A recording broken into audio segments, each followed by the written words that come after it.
Hello student, last slide में हमने देखा था कि किस प्रकार से एक डिवाइस जो हमने सीपीयू के बारे में बात की थी कि सीपीयू में दो पार्ट होते हैं, एक सीयू होता है, एक एएलयू होता है और किस प्रकार से उनकी फंक्शनिंग होती है। तो अब आज हमें पढ़ना है कि मेमोरी डिवाइसेस क्या होती है, वो कितने टाइप की होती हैं, उनको कितनी कैटेगरी में डिवाइड किया जाता है।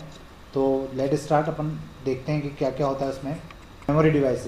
Memory devices are used to store data information and program temporarily और permanently। अगर हम लोग बात करें मेमोरी डिवाइसेस की, तो मेमोरी डिवाइसेस में हम डेटा को स्टोर करते हैं, इंफॉर्मेशन को स्टोर करते हैं, प्रोग्राम को स्टोर करते हैं। अब ये टेम्प्रेरी बेसिस पर भी हो सकता है और परमानेंट बेसिस पर भी हो सकता है। अब मेमोरी को हम लोग दो मेजर कैटेगरी में डिवाइड करते हैं। एक होती है प्राइमरी मेमोरी, जिसको मेन मेमोरी भी कहा जाता है, और एक होती है सेकेंडरी मेमोरी, जिसको स्टोरेज या ऑक्सिलरी मेमोरी भी कहा जाता है। ऑक्सिलरी नाम यहाँ पे नहीं लिखा हुआ है।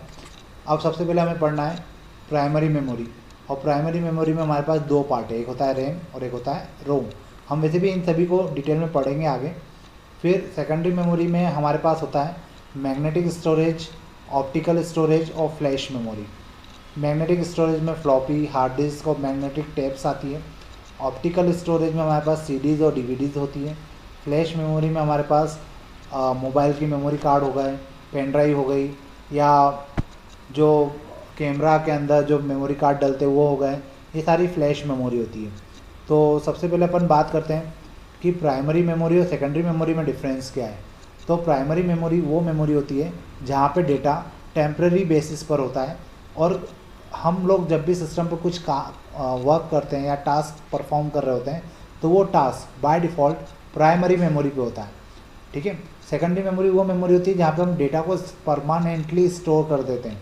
अगर हमने जैसे प्राइमरी मेमोरी पे हम कोई टास्क कर रहे हैं और जैसे ही वो फाइल में हमने सेव का ऑप्शन को प्रेस किया या उस पर्टिकुलर डॉक्यूमेंट को सेव किया, तो वो सेकेंडरी मेमोरी पे आगे सेव हो जाएगा, क्योंकि सेकेंडरी मेमोरी पर जो डेटा होता है वो हमेशा परमानेंट होता है, जबकि प्राइमरी मेमोरी पर डेटा परमानेंट नहीं होता। आप जैसे मार्केट में अगर एक मोबाइल ख़रीदने जाते हैं, तो मोबाइल में आप लोग बात करते हैं कि हमारे इसमें 4 GB रैम है, तो वो जो रैम है वो प्राइमरी मेमोरी की बात हो रही है। ठीक है। आप लोग बोलते हैं कि हमारे मोबाइल में 4 GB रैम है या 2 GB रैम है या 8 GB रैम है, तो वो रैम मतलब क्या होता है, जिस पर कोई भी टास्क परफॉर्म होता है। अब रैम के ज़्यादा होने से फ़ायदा क्या होता है, तो रैम के ज़्यादा होने से फ़ायदा ये होता है कि आप कोई गेम खेल रहे हैं, साथ में कोई दूसरी एप्लीकेशन चला रहे हैं, साथ में कोई तीसरी एप्लीकेशन चला रहे हैं, मतलब मल्टीपल एप्लीकेशन को एक साथ रन अगर हमें करना है, या हाई डेफिनेशन के गेम हमें खेलना है, हाई डेफिनेशन की कोडिंग हमें करना है, तो वहाँ पे रैम का ज़्यादा होना ज़रूरी होता है। रैम कम होती है तो उस कंडीशन में हमारे जो टास्क होते हैं वो एक दूसरे से उलझते हैं, उनकी स्पीड कम हो जाती है और फिर हमें लगता है कि मोबाइल स्लो चल रहा है। वही सेम सिस्टम हमारे सिस्टम मतलब कंप्यूटर में होता है। मैं आप लोगों को वापस एक बार रिमाइंड कर दूं, कंप्यूटर मोबाइल एक प्रकार से एक ही चीज़ है, सभी में एक जैसे ही कंसेप्ट लगते हैं और सभी में एक प्रकार की चीज़ें ही, जो अपन लॉजिक यहाँ पे बात करेंगे, जो भी अपन पढ़ेंगे वो दोनों पे एप्लीकेबल होगा। तो अगर कहीं पे मैं मोबाइल की बात कर रहा हूँ, कहीं पे अगर मैं सिस्टम की बात कर रहा हूँ, या कहीं पे मैं लैपटॉप या कंप्यूटर की बात कर रहा हूँ, तो वो सभी एक ही टर्म में लिया जाना चाहिए। तो अगर मैं रैम की बात कर रहा हूँ, तो रैम आपको भी पता है मोबाइल में भी लगती है, सिस्टम में भी होती है। तो रैम का ज़्यादा होना क्यों फ़ायदेमंद है आपको समझ में आया होगा, क्योंकि सारे task at a time RAM के ऊपर परफॉर्म होते हैं। रैम का फुल फॉर्म क्या होता है, रैंडम एक्सेस मेमोरी, मतलब रैंडमली हम लोग इस पर क्या करते हैं, इसको एक्सेस कर रहे होते हैं, इसलिए इसका नाम ही रख दिया गया रैंडम एक्सेस मेमोरी। फिर प्राइमरी मेमोरी का एक और पार्ट होता है रोम। रोम का फुल फॉर्म होता है रीड ओनली मेमोरी। इस मेमोरी को हम लोग केवल रीड कर सकते हैं। अब रीड कर सकते हैं तो फिर हमारे काम की क्या हुई। तो मैं आपको जैसे बताऊं, आप लोगों ने, मैं आपसे जनरली सब जगह मोबाइल की बात ज़्यादा करूंगा, क्योंकि आप लोग मोबाइल ज़्यादा चलाते हैं, कंप्यूटर कम चलाते हैं।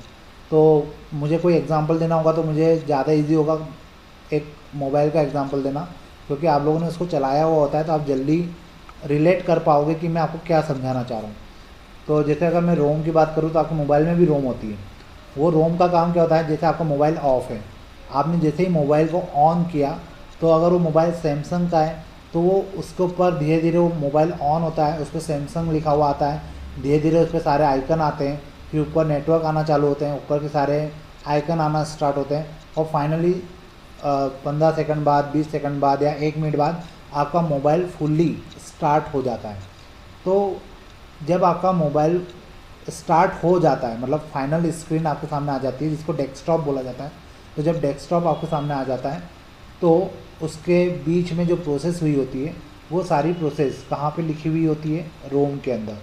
मतलब रोम एक प्रकार की ऐसी मेमोरी है जो मैन्युफैक्चरर कंपनी आपको लिख के देती है। मतलब ये मेमोरी इनबिल्ट होती है और इसी मेमोरी के अकॉर्डिंग आपका सिस्टम चालू होता है।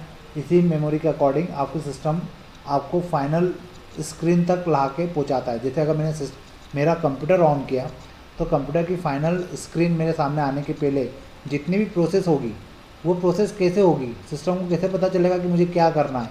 तो वो जो प्रोसेस होती है उसको बूटिंग कहा जाता है वैसे। तो जो बूटिंग की प्रोसेस है वो कहाँ पे लिखी हुई होती है? रोम के अंदर। तो रोम एक्चुअल में उस बूटिंग प्रोसेस को परफॉर्म करता है और फिर आपका मोबाइल या लैपटॉप या सिस्टम चालू होकर फाइनल स्क्रीन आपके सामने आती है। तो रोम भी एक प्रकार से प्राइमरी मेमोरी का ही पार्ट होता है, क्योंकि जैसे ही मोबाइल ऑफ हुआ, सिस्टम ऑफ हुआ, आपका रोम और रैम दोनों खाली हो जाते हैं, मतलब इसके अंदर का डेटा चला जाता है। तो रोम में तो आप चेंजेस कर नहीं सकते।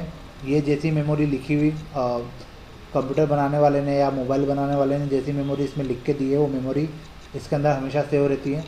और जो रैम होती है, रैम के अंदर आप लोग टास्क करते हैं। आप लोग कोई, जैसे मान लीजिए आपने कोई वर्ड की फ़ाइल खोली हुई है तो बाय डिफ़ॉल्ट वो रैम पर खुलती है। आपने जैसे ही कंट्रोल एस किया तो वो सेव होकर कहाँ चली जाती है? सेकेंडरी मेमोरी पर।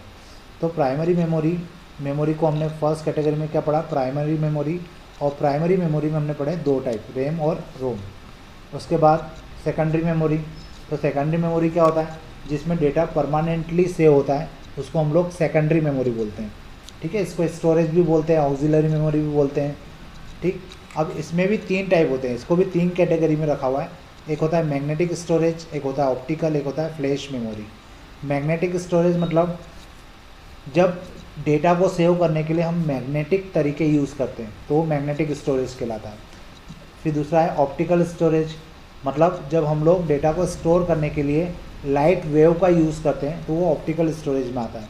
और फ्लैश मेमोरी में हमारे पास पेन ड्राइव, मेमोरी कार्ड, ठीक है, ये सारी चीज़ें आती हैं तो हम इसको फ्लैश मेमोरी बोलते हैं।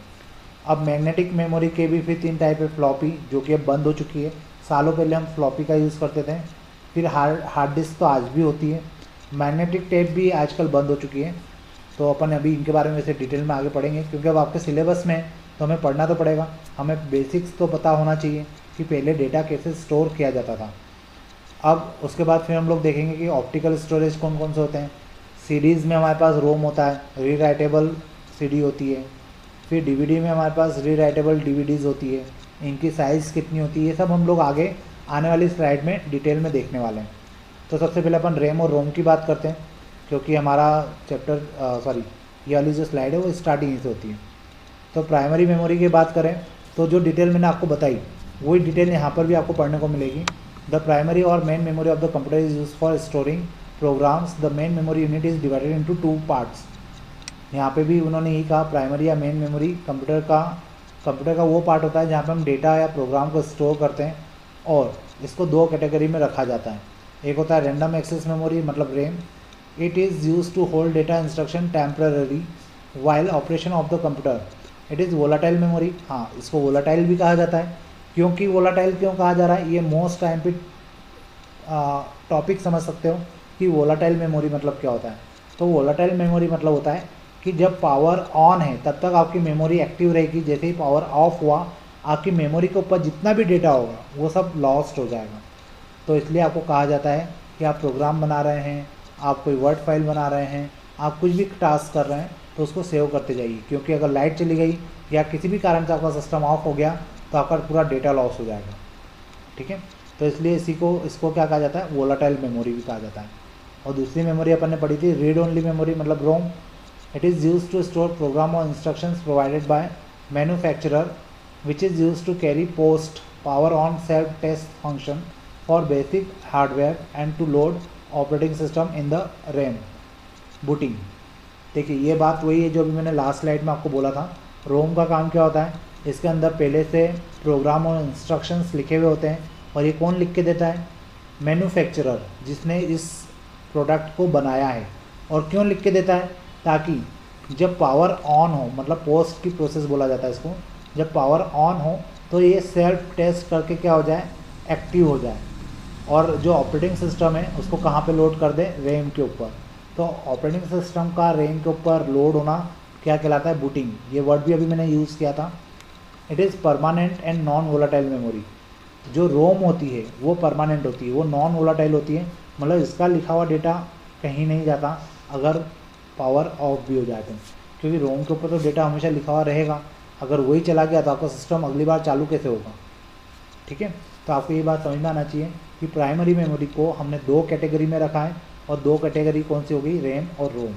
नीचे आप डायग्राम देख सकते हैं, ये वाली रैम होती है, ठीक है, ये रैम मेमोरी कहलाती है, रैम चिप होती है, और ये रोम चिप होती है। ये इनबिल्ट होती है आपके जो मदरबोर्ड होता है सिस्टम का, उसमें लगी हुई होती है, जबकि ये निकाली और लगाई जा सकती है, रैम को बढ़ाया जा सकता है, कम किया जा सकता है।